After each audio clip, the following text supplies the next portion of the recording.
President Trump has promised to review Iran's new 14-point peace plan, but has already said he can't imagine that it would be acceptable.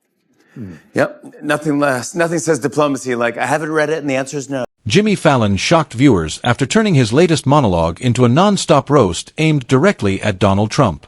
This time the jokes hit harder than anyone expected. What started like a normal late-night segment quickly became a brutal takedown as Fallon mocked Trump's comments on Iran and his confusing political statements and even his bizarre online behavior. Fallon laughed at Trump rejecting a peace proposal before even reading it, joking that nothing says diplomacy like saying no before opening the file.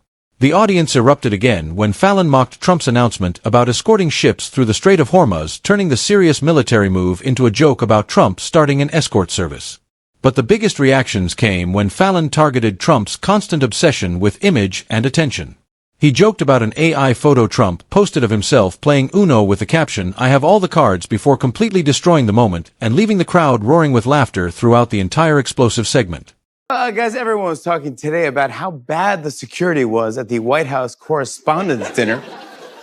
The good news is everyone is safe, and I think security has figured this out. They said from now on, they're going to put Trump in a locked deodorant case like CVS. Fallon kept the pressure on, comparing Trump's White House to a reality show where politics and entertainment are now impossible to separate. He mocked Trump's meeting with King Charles, joking that Trump probably showed up to tea carrying golf clubs and asking if the king knew Harry Potter. Every punchline landed harder because Fallon never slowed down, and the audience could barely stop laughing as the non-stop jokes turned the entire monologue into one of the wildest late-night takedowns viewers had seen in a very long time. Meanwhile, Trump said the U.S. will start escorting ships through the Strait of Hormuz.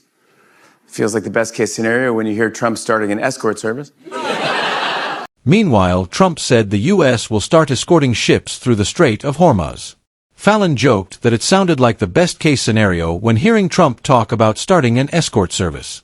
He even turned Trump's phone call with Vladimir Putin into comedy, imagining Putin gossiping like a teenager and asking what the royal family is really like. As the jokes kept coming, viewers noticed something unusual. Fallon was not holding back anymore. The playful late-night tone was still there, but underneath it was sharp criticism aimed directly at Trump's behavior, leadership style, and constant need for attention, which made the entire audience react with non-stop laughter and surprise throughout the explosive monologue. Today, President Trump made Marco Rubio dress up as Baby Yoda. I thought that was cute. Meanwhile, to celebrate Star Wars Day, Spirit Airlines put out an announcement that said, "Out of business we are." Fallon mocked Trump's constant need for spectacle. He joked about Trump hosting astronauts at the White House and asking them what space felt like, only for them to answer peaceful. Fallon also roasted Trump over security failures at political events, sarcastically suggesting the White House should keep Trump locked inside a CVS deodorant case for protection. The crowd completely lost it when Fallon joked that Trump thinks he is not a politician or even a television star, but a full movie star living inside his own fantasy universe. Throughout the monologue, Fallon painted Trump as a man constantly surrounded by chaos, where every headline somehow becomes stranger than the last.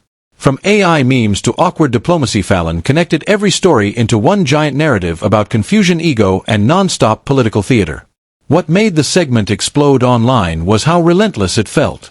Fallon never changed targets, never softened the blows, and never tried to balance the jokes with praise. Every topic circled back to Trump, making him the center of a comedy storm that kept building minute after minute. By the end, social media was flooded with reactions from viewers saying Fallon had crossed into a new territory, delivering one of the harshest and funniest anti-Trump monologues he has ever done on live television.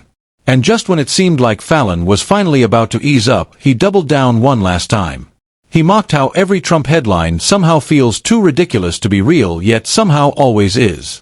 Fallon joked that America no longer waits for political updates anymore. People wait for the next episode. That line alone sent the audience into chaos because it captured exactly why the monologue hit so hard. Fallon was not just roasting Trump's comments or online posts. He was pointing at the non-stop circus surrounding everything Trump touches. From international meetings turning into meme material to serious government announcements sounding like punchlines before comedians even touch them. Fallon made it clear that the line between politics and entertainment has completely collapsed. He even joked that Trump treats every global crisis like a press conference for himself, where the cameras matter more than the actual issue. Then Fallon delivered one of his sharpest hits of the night, saying Trump does not enter rooms anymore. He enters headlines. According to Fallon, every conversation around Trump eventually turns into confusion drama or another viral moment that takes over the internet within minutes. The audience could barely keep up as joke after joke kept landing without pause. But what really made the ending powerful was the way Fallon wrapped everything together with non-stop energy, sharp humor, massive crowd reactions, and a closing message that left viewers talking across social media platforms for hours afterward.